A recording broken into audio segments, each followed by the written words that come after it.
Hello friends, welcome to my YouTube channel Chauhan Sir Classes. I am doctor Prashant Chauhan. आज आपके सामने एक बहुत अच्छी वीडियो, बहुत ही नॉलेजेबल वीडियो लेकर आ रहा हूँ। और इस वीडियो में हम बताएंगे how to prevent sudden cardiac arrest. कैसे आप अचानक आने वाले कार्डियक अरेस्ट को हम समझेंगे कि कार्डियक अरेस्ट होता क्या है, और ये हार्ट अटैक में और कार्डियक अरेस्ट में हम डिफरेंशिएशन भी आपको बताएंगे, क्योंकि दोनों चीज़ें दिखने में एक जैसी लगती हैं लेकिन दोनों में अंतर है। हार्ट अटैक होना और कार्डियक अरेस्ट होना, और दोनों ही हमें यमलोक पहुंचा देती हैं, ये भी आपको पता ही है। तो इसको हम कैसे बच सकते हैं, जिससे और उस टेक्निक का नाम है BLS, बेसिक लाइफ सपोर्ट, जिसको हम CPR, कार्डियोपल्मोनरी रिसस्टेशन कोल्स भी कहते हैं। तो हम अपनी वीडियो में आगे आपको बताएंगे कि how to prevent sudden cardiac arrest. आप देख सकते हैं कि हार्ट है। हमने कल की वीडियो में आपको हार्ट के चारों चैम्बर्स के बारे में, चाहे वो राइट एट्रियम हो या राइट वेंट्रिकल, लेफ़्ट एट्रियम और लेफ़्ट वेंट्रिकल, वो यहाँ पे साफ आपको दिखाई दे रहा है। आप देख सकते हैं ये हमारा इस इधर का पोर्शन जो है वो राइट, इधर ये सुपीरियर इन्फीरियर वेना केवा आपको नज़र आ रही है, ठीक है, और ये सुपीरियर वेना केवा है, जिसमें इन दोनों से हार्ट के अंदर ये एट्रियम का पोर्शन है, राइट एट्रियम, उसमें ब्लड पहुंचता है। और यहाँ से आप ये देख पा रहे हैं किस तरह से पल्मोनरी वाल के थ्रू लंग्स में प्यूरिफिकेशन के लिए हार्ट जाता है, ब्लड जाता है, और वह ब्लड बाद में पूरी बॉडी में अरोटा के थ्रू पहुंचता है। तो ये तो हार्ट का डायग्राम है, जिसमें हमारे इधर बाइकास्पिड और ट्राइकास्पिड वाल्व भी हैं, चारों वाल्व लगे हुए हैं। अब हम आपको आगे बताएंगे कि कार्डियक अरेस्ट और हार्ट अटैक दोनों देख रहे हैं आप। Cardiac arrest occur when the heart mall function and stop beating unexpectedly. It means cardiac arrest तब होता है जब हमारा हार्ट लबडब जो साउंड जो है वो बीटिंग हो रही है, डब डब की साउंड चल रही है, वो अचानक से रुक जाती है, because it is an electrical problem. आप जानते हैं कि हार्ट के अंदर एक करंट दौड़ रहा है, करंट हमारे शरीर में है, उसी से हमारी हार्ट का रिदम, हार्ट बीट, जिसे हम हार्ट रेट बोलते हैं, जिसे हम हमारा कार्डिक आउटपुट भी बोलते हैं, जो मैंने कल बताया था कार्डिक आउटपुट होता कितना है, जिसे हम कार्डिक आउटपुट या वाइटल वॉल्यूम भी बोलते हैं, जो 70 ml होती है पर बीट। तो आप देख रहे हैं इलेक्ट्रिकल प्रॉब्लम अगर आ जाए तो उसे कार्डिक अरेस्ट बोलेंगे। और यहाँ पे अगर heart attack when blood flow of the heart is blocked, अगर कहीं ब्लॉक की वजह से हार्ट में ब्लॉक हो गया, वेंस आर्टरीज में ब्लॉकेज आ गए, ब्लॉकेज में आपको क्लियर कर दूं, इसको हम एरिथ्रोस्क्लेरोसिस भी बोलते हैं। जब हमारे हार्ट की जो हमारी आर्टरीज हैं, ध्वनि हैं या वेंस हैं, वो एक जैसे नाली चौक हो जाती ना घर की, कचरा फंस जाता है और उसको तो हम प्लम्बर से सफाई करा देते हैं। तो इसी प्रकार से हार्ट के से जो निकलने वाली वेसल्स हैं, जो हमारी आर्टरीज वेंस हैं, उनमें अगर कहीं हाई कोलेस्ट्रॉल, हाई ट्राइग्लिसराइड की वजह से, बैड कोलेस्ट्रॉल बढ़ने की वजह से जो अवरोध पैदा होता है, जिससे हार्ट अटैक की समस्या, 90% हार्ट अटैक का जो कारण है वो सिर्फ रुकावट है आर्टरीज में, ध्वनिज में हमारी कचरा का जमना। और कचरा किस रूप में है? हाई कोलेस्ट्रॉल, हाई ट्राइग्लिसराइड के रूप में। तो हार्ट अटैक क्या है? It is a blockage.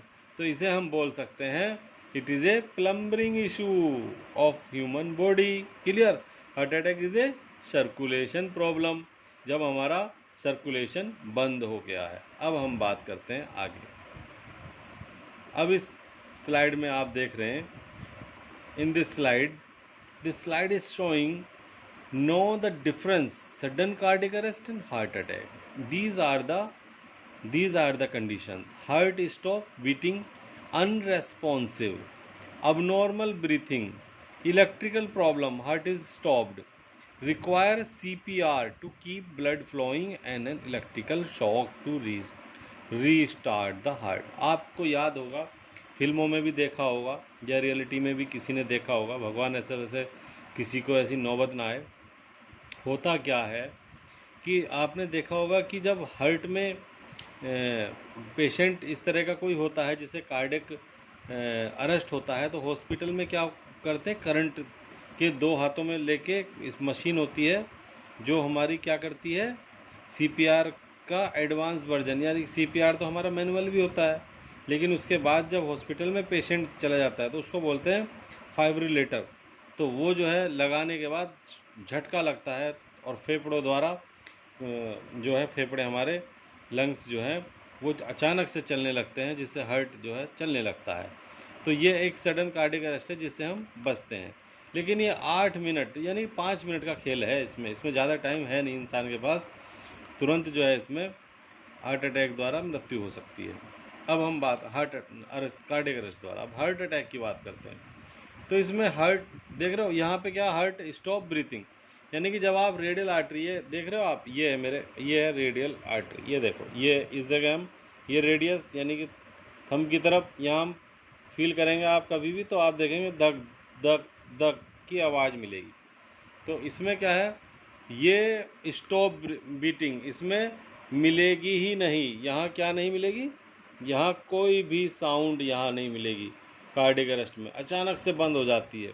लेकिन हार्ट अटैक में जो है वो सिर्फ क्या होता है, अचानक बहुत तेज़ दर्द होता है, तीव्र पेन होता है लेफ़्ट साइड में. पूरा शरीर जो है लेफ़्ट पूरे आर्म की तरफ जाएगा, बाएं हाथ दाएं हाथ सब जगह इतनी जकड़न हो जाएगी, आपको दर्द होगा, तब होगा हार्ट अटैक. तो हार्ट में जो है कंटिन्यूस बीटिंग चलती रहती है, बट अरेस्ट में जो है बंद हो जाती है. तो ये एक पहला इम्पोर्टेंट साइन एंड सिम्टम है for differentiation between the sudden cardiac arrest and heart attack. It is very important. Awake and responsive, अब देख रहे हैं आप, इनमें अनरेस्पॉन्सिव मतलब जिसको कार्डियक अरेस्ट आया उसको पता ही नहीं मैं कहाँ पड़ा हूँ, बेसुध हो गया आदमी, ज़मीन पे पड़ा है, अनकॉन्शियस हो गया, उसको जो है क्या बोलते हैं, फेंट हो गया, अचानक गिर गया. लेकिन यहाँ अवेक एंड रेस्पॉन्सिव, इसको पता है हाँ मुझे दर्द हो रहा है, मैं गिर गया हूँ. तो ये इसमें हार्ट अटैक में फिर भी चांस बना रहता है. देखा हो ना, उसका पहला दिल का दौरा पड़ा था, दूसरे में चला गया, समझ रहे हो. तो ये अवेक एंड रेस्पॉन्सिव. इसमें अबनॉर्मल ब्रीथिंग हो रही, अबनॉर्मल मतलब सांस जो है उसकी या तो आ नहीं रही या बहुत देर देर में आ रही है. यहाँ ब्रीथिंग जो है वो प्रॉपर चलती रहती है हार्ट अटैक के केस में. इधर आप देखेंगे electrical problem, heart is stopped, इसमें हार्ट काम करना बंद कर गया. और यहाँ पंपिंग प्रॉब्लम है, ये ब्लॉकेज है, प्रिवेंट ब्लड फ्लो, इसमें ऐसा कुछ नहीं है. रिक्वायर CPR देख रहे हो आप, जो मैं आगे बताने जा रहा हूँ, because CPR is a single method which can prevent by the cardiac arrest. तो इसमें क्या है, रिक्वायर CPR दे दिया, समझो इंसान की जान बच सकती है. इलेक्ट्रिकल शॉक दे दिया, फिर से हार्ट स्टार्ट हो सकता है. लेकिन यहाँ require removal of blockage through medication. आपने सुना होगा एंजियोग्राफी हो गई, एंजियोप्लास्टी हो गई, ये सब जो है क्या करते हैं, बैलून थेरेपी आप जानते ही हो. आर्टरी कोई ब्लॉकेज है, उसमें एक बैलून की तरह कोई पार्ट भेजा, उसने उसको फैला दिया और एक नली डाल दी, जिससे बाईपास सर्जरी बोलते हैं जिसे, ठीक है.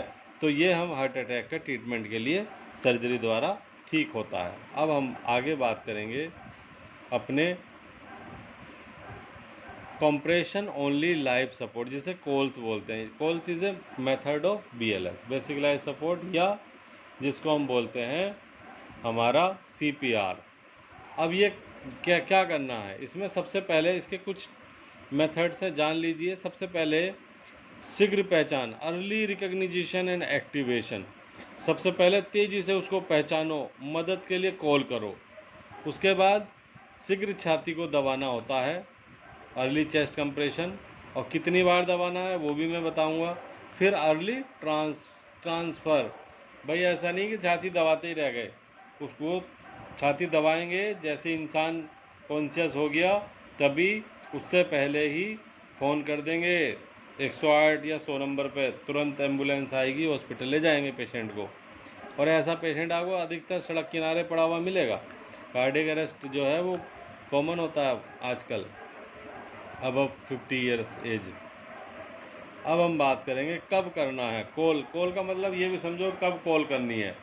तो जब आप किसी व्यक्ति को अपने सामने अचेत व गिरते हुए देखें, जब कोई पहले से अचेतन हो या गिरा हुआ हो, जब कोई पहले से अचेत हुआ पड़ा है, बेचारा गिरा हुआ है, तब उसको एक बार चेक करेंगे। उसके बाद देख रहे हैं आप, ये हमारे स्टेप बाय स्टेप हम बताते जा रहे हैं। ये देख रहे हैं आप, स्टार्ट सबसे पहले जैसे हमने इंश्योर सेफ प्लेस, ऐसा नहीं कि सड़क के बीच में पड़ा है तो बेचारे को सड़क के बीच में हाईवे चल रहा, तुम भी कुचल दिए गए, उसे सड़क के किनारे खींच के ले जाओ पेशेंट को। फिर रेस्पॉन्स भी चेक करो, पता चला मरा हुआ व्यक्ति है, तुम उसमें लगे पड़े CPR देने में। फिर उसके बाद जब वो रेस्पॉन्सिव है, जीवन है, यानी कि उसके अंदर ऑब्ज़र्व करेंगे, शिफ्ट द नियरेस्ट हॉस्पिटल पहुंचा देंगे।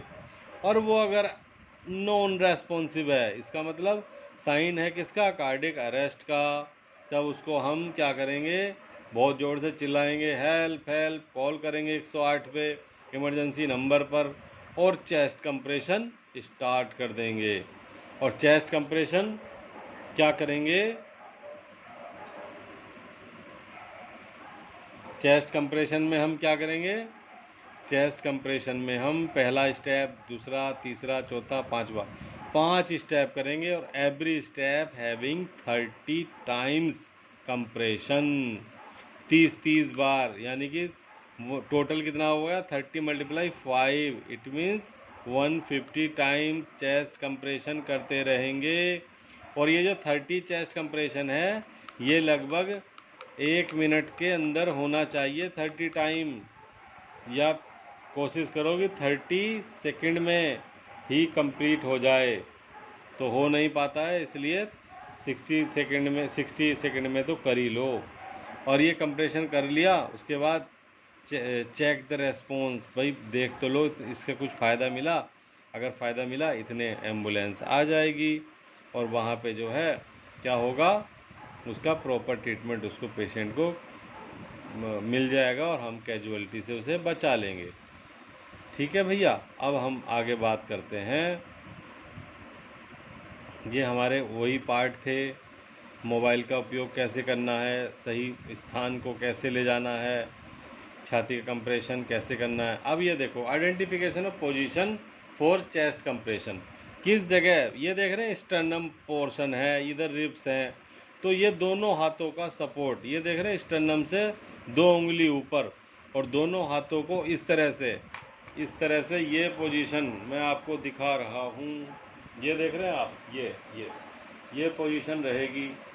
ठीक है, इस तरह की हमारी ये पोजीशन, ये रहेगा, इस तरह का देख लो ये, और इसको हम ऐसे दबाएंगे दोनों हाथों से, क्योंकि प्रेशर तभी पड़ेगा ना, और एक साथ ऐसे दबाएंगे ज़ोर से एक साथ। और ये करेक्ट पोजीशन है। इसमें क्या है करेक्ट पोजीशन में, heel of hands 2 fingers above xiphoid process, जो मैं बोला था, ये इस प्रोसेस को बोलते हैं स्टर्नम के। ठीक है, एल्बो क्या रहेगी, सीधी रहेगी, ये देख रहे हो एल्बो बिल्कुल सीधी है भाई, एल्बो हमारी सीधी रहेगी। और क्या करेंगे हम, विक्टिम के चेस्ट को, फिंगर को इंटरलॉक करते हुए प्रेस करते रहेंगे, लेकिन इतना भी ध्यान रखना है कि इतना भी नहीं दबाना है कि उसकी रिब्स ही तोड़ दो, ध्यान रखना ये। अब आगे ये पिक्चर देख रहे हैं आप, ये डॉक्टर साहब जो हैं इस तरह से, ये क्या है, ये एक डमी है, और इसको हम जो है इस तरह से कंप्रेस कर रहे हैं। ठीक है, और कितना, कम से कम 5 सेंटीमीटर का जो है पुश करना होता है इसमें। ये भी हाथ को सीधे रखना है। देख रहे हो पोजीशन, ये पोजीशन बिल्कुल डॉक्टर साहब की ठीक है। अब इसको जो है प्रभावी छाती संपीड़न भी बोलते हैं, जो मैंने बताया। उसके बाद भाई विक्टिम जो है हिल रहा है, कफ उसको खांसी हो रही है, तो उसको जो है आवाज़ निकाल रहा है, तो सबसे अच्छी बात है उसको हम लेटरल पोजीशन में कर देंगे। ये देखो पोजीशन कैसे लेनी है। इसको जो है पोस्ट सीपीआर रिकवरी पोजीशन है ये। उसको जो है इस तरह से साइड में हाथ करते हुए इसको साइड से हम लेटाएंगे, बैठाएंगे नहीं, लेटाएंगे, और इसको रेस्टिंग इस तरह से कराएंगे। रेस्ट देख रहे हो आप, रिकवरी पोजीशन है ये। तो हम रिकवरी पोजीशन में इस तरह से बिल्कुल सेम पोजीशन में, देख लो, चाहे उसका फ़ोटो ले लेना, इसी पोजीशन में हम पेशेंट को रखेंगे और इंतज़ार करेंगे। तो बहुत बहुत धन्यवाद आप सभी का, इस वीडियो को देखा, और इसको सब्सक्राइब करना ना भूलें, और इसको ज़्यादा से ज़्यादा सब्सक्राइब करें। इस चैनल को बेल आइकन दबाएं, और लोगों को भी सिखाएं कि कैसे हम जो है किसी कार्डियक अरेस्ट के पेशेंट को ठीक कर सकते हैं विदाउट एनी मेडिसिन, क्योंकि इसमें मेडिसिन का कोई रोल फ़िलहाल है नहीं। तो ये मैं आपको आज इतना अच्छा वीडियो आपके लिए लाया, और बहुत बहुत धन्यवाद।